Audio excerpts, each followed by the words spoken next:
8 मार्च 2014 ये वो तारीख थी जिस दिन मलेशिया एयरलाइंस की फ्लाइट MH307 239 लोगों के साथ हमेशा के लिए गायब हो जाती है। रात के 12:42 पर यह फ्लाइट मलेशिया से चाइना के लिए उड़ान भरती है, लेकिन उड़ान के 40 मिनट के बाद ही इस प्लेन का ATC से कांटेक्ट टूट जाता है। रात के 1:19 पर इसका लास्ट मैसेज आता है ATC के लिए, गुड नाइट मलेशिया 370, एंड इसके बाद इसका ट्रांसपोंडर काम करना बंद कर देता है। सबसे अजीब बात ये थी कि ये प्लेन चाइना के बीजिंग शहर के लिए रवाना हुआ था, लेकिन रडार डाटा के अनुसार ये पता चलता है कि इस प्लेन ने वापस यू टर्न लिया था और ये मलेशिया की तरफ मुड़ गया था। एंड इसके बाद ये इंडियन ओशन की डायरेक्शन में चला जाता है एंड यहाँ से ये हमेशा के लिए रडार से गायब हो जाता है। फिर ना तो ये कभी किसी ATC के कांटेक्ट में आता है और ना ही किसी रडार पर दिखता है। इसके बाद इस प्लेन के कम्युनिकेशन सिस्टम ने एक सैटेलाइट के साथ ऑटोमेटिक सिग्नल एक्सचेंज किए एंड इन्वेस्टिगेटर को पता चलता है कि जिस वक्त इस प्लेन ने इस सैटेलाइट के साथ सिग्नल एक्सचेंज किए थे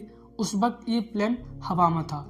एंड इसके बाद इस प्लेन का उस सैटेलाइट से भी कांटेक्ट टूट जाता है। इसके बाद बहुत सारे ऑपरेशन किए जाते हैं इस प्लेन को ढूंढने के लिए।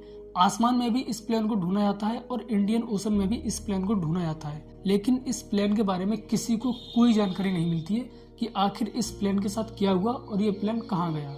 इसके बाद साल 2015 में रियूनियन आइसलैंड पर एयरक्राफ्ट का एक टुकड़ा मिलता है, जिसकी इन्वेस्टिगेशन करने के बाद ये पता चलता है कि ये टुकड़ा उसी फ्लाइट MH370 का है। इसके बाद ये तो कंफर्म हो जाता है कि ये प्लेन समुद्र में क्रैश हो गया था, लेकिन इसका कारण आज तक पता नहीं चला कि ये प्लेन समुद्र में किस कारण की वजह से क्रैश कर गया था और इसके पायलट ने बीजिंग शहर जाने के बजाय वापस इस प्लेन को मलेशिया की तरफ क्यों मोड़ दिया था। ऐसे ही वीडियो देखने के लिए सब्सक्राइब कर लेना।